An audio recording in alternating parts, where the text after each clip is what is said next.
Hello student, ये coordinate geometry 9th class का एक चैप्टर है, इंट्रोडक्टरी क्लासेस। इंट्रोडक्शन में कोऑर्डिनेट ज्योमेट्री में हम लोग क्या करते हैं? कहते हैं coordinate of a plane with reference to two mutual perpendicular lines in the same plane, plotting of points in the plane. जो प्लेन्स होता है काफी होता है उसको कार्टेशियन प्लेन भी बोलते हैं, which will be used to draw the graph, जिसमें हम लोग कॉपी पेज पे बनाते हैं graph of the linear equation. और ये जो ग्राफ बनता है वो linear equation in one variable और टू वेरिएबल। वन वेरिएबल मतलब ऐसे इक्वेशन जिसमें सिर्फ एक वेरिएबल x या y, जिसमें दोनों x और y मौजूद होगा, वो 2x x और y दोनों का तो टू वेरिएबल, उसका ग्राफ बनेगा। तो ये इंट्रोडक्शन है कि जब भी बनेगा तो ग्राफ पेपर पर बनाने के लिए जिस कॉपी का पेज इस्तेमाल करते हैं वो कार्टेशियन प्लेन कहलाता है, 2D का होता है, मतलब लेंथ और ब्रीथ वाले में। कार्टेशियन कोऑर्डिनेट क्या होता है? ये एक एक्सिस होता है, Cartesian coordinate axis, x o x and y o y with two mutually perpendicular lines होते हैं। जैसे यहाँ दिया हुआ x o x dash y o y dash, ये दो लाइंस होते हैं, जो एक हॉरिजॉन्टल लाइन x एक्सिस और वर्टिकल लाइन y एक्सिस, दोनों म्यूचुअली परपेंडिकुलर होता है। हर पॉइंट पे 90 डिग्री का एंगल्स होता है in the plane graph. x को x एक्सिस बोलते हैं, यानी ये x एक्सिस हो गया और ये y एक्सिस हो गया। जब ये हॉरिजॉन्टल लाइन और वर्टिकल लाइन एक दूसरे को क्रॉस करता है तो ये चार रीजन्स में बढ़ जाता है, जैसे first region, second, third, fourth. ये जो रीजन्स होते हैं उस रीजन्स को ही क्वाड्रेंट बोलते हैं। ये चार रीजन में सब डिवाइडेड होने के बाद जो रीजन्स बनता है, फिर अगर कोई पॉइंट, अगर मान लें कि इक्वेशन से हम लोग को पॉइंट मिलता है x और y किसी भी पॉइंट का, तो उसको हम प्लॉट कैसे करते हैं ग्राफ पेपर पर? तो ग्राफ पेपर पर जब भी कोई पॉइंट दिया रहता है तो दो डिजिट के रूप में रहता है। पहला डिजिट जो होता है वो x के लिए रहता है और दूसरा डिजिट जो रहता है वो y के लिए होता है।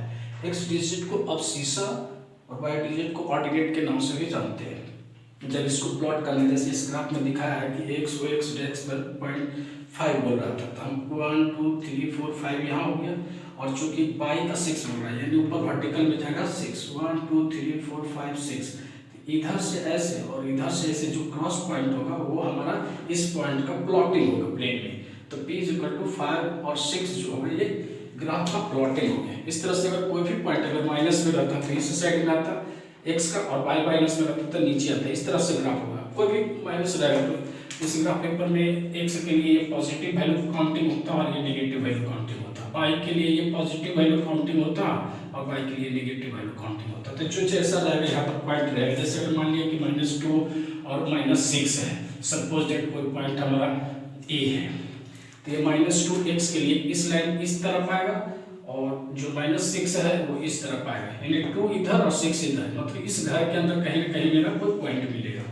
अगर मान लिया जाए कि हम लोग कोई दूसरा पॉइंट b है, इसका मान लिया जाए कि -3 है और 4 दिया है, तो x का वैल्यू तो 3 आएगा, y पॉजिटिव है तो ऊपर जाए, यानी सेकंड क्वाड्रेंट में कहीं ना कहीं पॉइंट्स आपको जाकर के मिलेगा। इस तरह से पॉइंट का प्लॉटिंग होता है। पॉइंट प्लॉटिंग होने के बाद जब हम पॉइंट प्लॉटिंग कर लेते हैं तो कोऑर्डिनेट ज्योमेट्री के इंट्रोडक्टरी क्लास के बाद यहाँ पर दो फार्मूला पढ़ने के लिए हम लोग को मिलता है।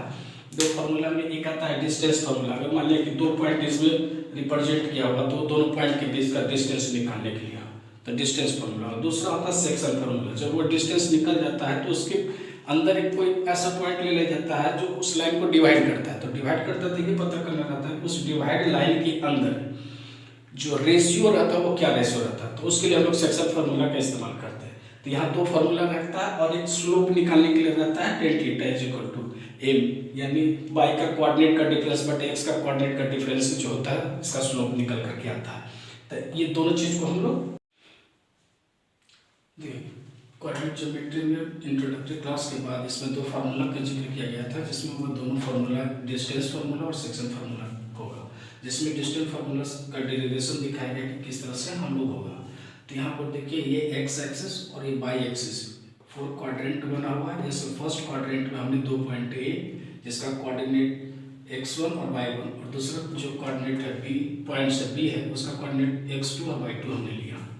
इस तरह से दोनों पॉइंट को अगर हम मिला देते तो मेरा AB बन जाता है। यही AB डिस्टेंस निकालना है, इसलिए इसमें कुछ कंस्ट्रक्शन करते हैं। कंस्ट्रक्शन में क्या करते हैं, ए से एक परपेंडिकुलर ड्रॉ करते हैं ए एक्स एक्सिस पे, और बी से एक परपेंडिकुलर ड्रॉ करते हैं ए एक्स एक्सिस पर ही, और इस तरह से फिर ए और सी को मिला देते हैं। ए सी हम लोग मिला दिए। मिलाने के बाद इसका जो चूंकि ये ट्रायंगल बन गया, यहाँ पर ए बी सी एक ट्रायंगल बन गया। तो इस ट्रायंगल के 3 साइड होते हैं, इन तीनों साइड को हमको इस एक्स वाई के रूप में हमको निकाल लेना है। तो हम लोग को ए सी का वैल्यू देखिए, पहले यहाँ चूंकि ये डिस्टेंस एक्स के लिए रिप्रेजेंट कर रहा है, ये डिस्टेंस वाई का, तो यहाँ चूंकि x1 रिप्रेजेंट किया है इसलिए ये हमारा x1 हो गया, और यहाँ x2 रिप्रेजेंट किया है, यानी यहाँ से यहाँ तक हमारा x2 हो गया। यहाँ पहले पॉइंट ये पॉइंट के लिए y1 रिप्रेजेंट किया है, ये दूरी जो होगा y1 होगा, देख लीजिए। और यहाँ पर जो है ये पॉइंट भी y2 के लिए रिप्रेजेंट कर रहा है, यानी यहाँ से लेकर के यहाँ तक हमारा y2 हो गया।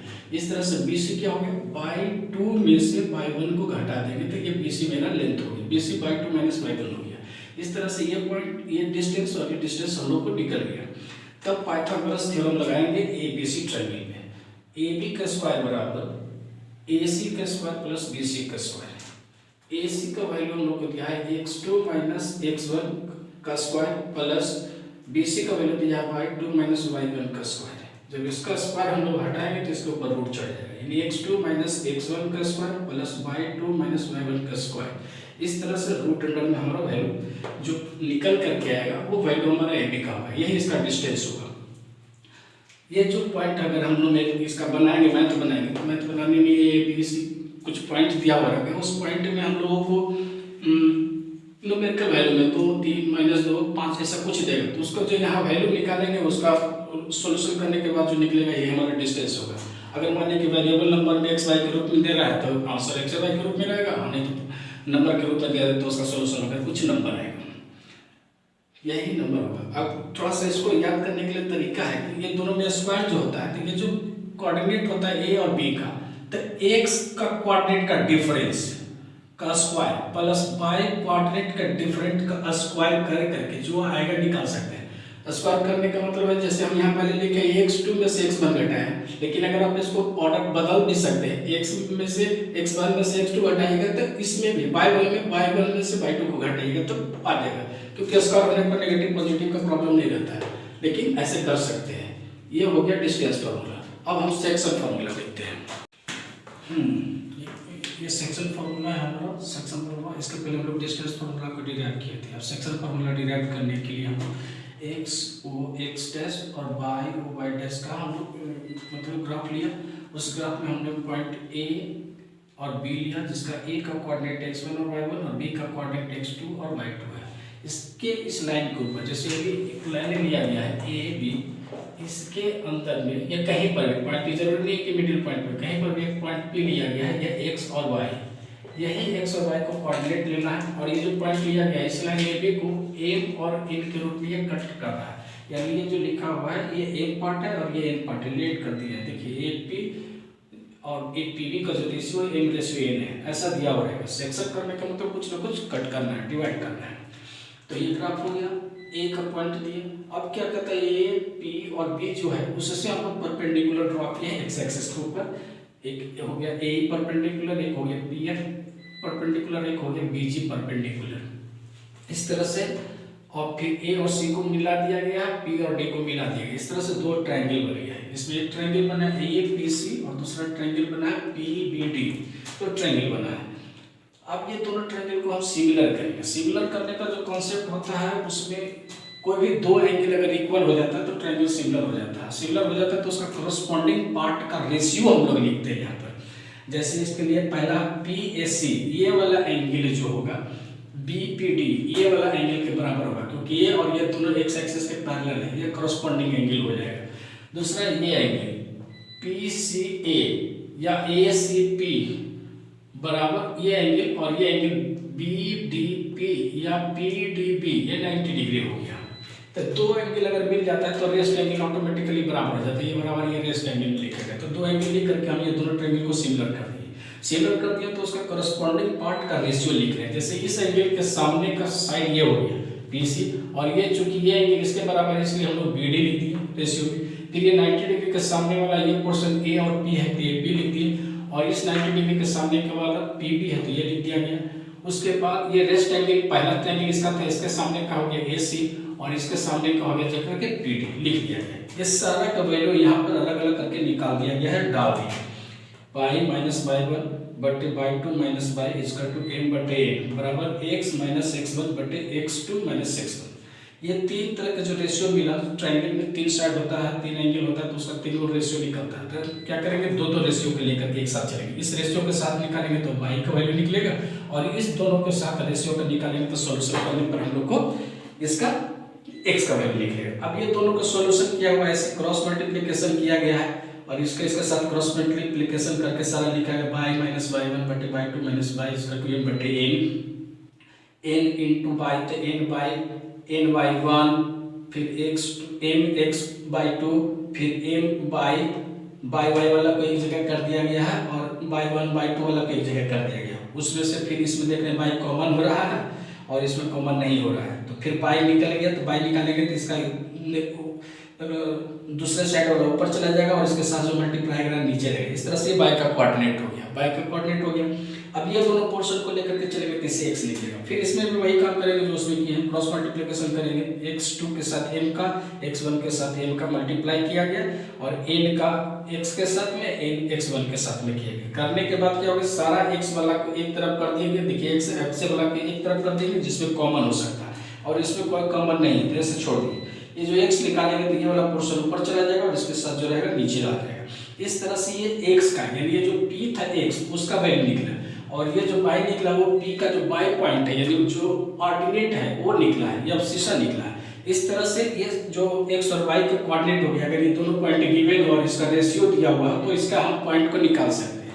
ये सेक्शन फॉर्मूला का इस्तेमाल करके हम करते हैं। तो बेसिक तौर पर ये होता है। इसके बाद हम लोग इसका जो प्रॉब्लम देखेंगे दोनों फार्मूला के ऊपर बैठा करके। इसमें डिस्टेंस फार्मूला का दो प्रॉब्लम दिए हैं जो अभी दो डिराइव किया था फार्मूला, उसी का एक एग्जांपल है। Find the distances between the points a is equal to -1 -5 और b इज इक्वल टू -3 और 4 है। सेकंड क्वेश्चन में पॉइंट r है, p माइनस q x है और माइनस p माइनस q ये y के लिए है। दूसरा पॉइंट इन है p प्लस q डैश है, p माइनस q ये y के लिए है। तो ये दोनों को हम लोग अलग अलग सॉल्व करेंगे। पहला का सॉल्यूशन यहाँ है, जो कि a और b पॉइंट है इसलिए इसका डिस्टेंस हमारा a b होगा। फॉर्मूला x2 माइनस x1 का square plus y2 minus y1 का स्क्वायर। x2 के जगह पर हम लोग को -3 हो गया, फिर बीच में माइनस फार्मूला और इसका माइनस है इसलिए ब्रैकेट में लिखा है -1। फिर यहाँ y2 का वैल्यू हम लोगों का 4 हो गया, फिर फार्मूला का माइनस और इसका बाद y1 माइनस में है इसलिए ब्रैकेट में लिख दिए -3। ये ब्रैकेट हटेगा तो माइनस माइनस प्लस हो जाएगा, या 4 और ये माइनस माइनस प्लस हो जाएगा। तो ये -3 और 1 करेंगे तो -2 आ जाएगा। अब 4 + 5 9 हो गया। -2 का स्क्वायर करेंगे तो हम लोग का 4 होगा और 9 का स्क्वायर करेंगे तो 81 होगा। दोनों को जोड़ देंगे तो 85 होगा। 85 का रूट से नहीं निकलता इसलिए हम लोग इतना ही छोड़ देंगे। दूसरा पॉइंट हमारा r दिया हुआ p माइनस q और -p माइनस q और n दिया हुआ हम लोगों को p प्लस q और p माइनस q। तब हम लोग इसका जो लेंथ बनेगा, डिस्टेंस बनेगा वो rn बनेगा। तो rn square is equal to x का x2, तो x2 मतलब ये p plus q minus x1 यानी p माइनस 1, इसके आगे माइनस लगा हुआ है। ये जो ब्रैकेट में लिखा गया 2 अंक हो जाता है तो ब्रैकेट के अंदर 1 हो जाता है, तो इसको जब माइनस आगे लगेगा तो ये माइनस हो जाएगा, ये माइनस है तो प्लस हो जाएगा। उसी तरह से by2 का मतलब ये हो गया p माइनस q, बीच में माइनस लगेगा, इसके आगे माइनस है तो ये प्लस हो गया, ये माइनस है तो ये प्लस हो जाएगा। इस तरह से इसमें माइनस और 1 प्लस p है तो ये कट गया और यहाँ q माइनस 1 प्लस में कट गया। इस तरह से हम लोग को हटने के बाद q और q 2 मिलता है तो 2q हो जाएगा, यहाँ p और p मिलता है तो 2p हो गया। इस तरह से इसका स्क्वायर करेंगे तो 4q स्क्वायर हो जाएगा और इसका स्क्वायर करेंगे तो 4p स्क्वायर हो जाएगा।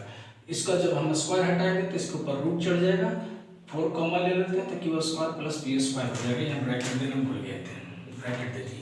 अब जब ये 4 का अंडर रूट से बाहर होता तो 2 होता और ये चूंकि नहीं निकल पाता, होल स्क्वायर रहता तो निकल जाता, लेकिन ये एक एक इंडिविजुअल स्क्वायर इसलिए नहीं निकलेगा, इसलिए इसका हम p square plus q square हो गया। इस तरह से ये दोनों पॉइंट का जो हमारा डिस्टेंस निकला ये हो गया और इस पॉइंट का जो हमारा निकला वो ये हो गया। तो ये डिस्टेंस फार्मूला का यूज हो गया। अब हम लोग एक सेक्शन फार्मूला का भी प्रॉब्लम देखें। ये हमारा सेक्शन फार्मूला के लिए एक प्रॉब्लम है, इसको हल्का हल्का छोटा छोटा दिया गया ताकि यह फार्मूला को आप कर दीजिए। इसके बाद आएगा डिफिकल्ट प्रॉब्लम आएगा, तो उसको हम एक एक कर करके नेक्स्ट वीडियो में, इससे बड़ा वीडियो आ जाएगा तो अलग अलग करके बहुत सारे प्रॉब्लम को हम सॉल्व करेंगे।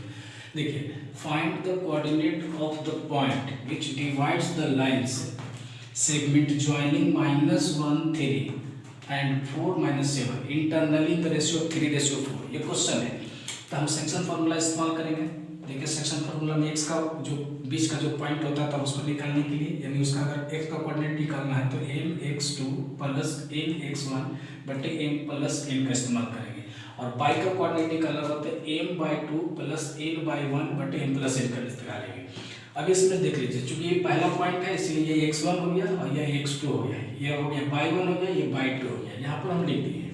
अब इसका फार्मूला x के लिए निकालते हैं, तो x का फार्मूला के लिए हम लोग को चाहिए क्या, m कितना है यहाँ पर, m जो है हमारा 3 है, तो 3 इंटू हम लोग का क्या है x2, तो x2 का वैल्यू कितना 4, 3 इंटू 4 प्लस उसके बाद हम लोग का क्या है n के जगह पर कितना है 4, और उसके बाद कितना है x1 के जगह पर -1 और फिर प्लस n डाल दीजिए, -12 प्लस 4 को करेंगे तो -4 हो जाएगा, इसलिए माइनस लिखा जाएगा, 3 4 7 हो गया, 12 में से 4 जाएगा तो 8 और नीचे 7, 8 बटे 7, यानी x का जो कोऑर्डिनेट होगा p जो डिवाइड करता थे मोर रेशियो में उसका ये होगा।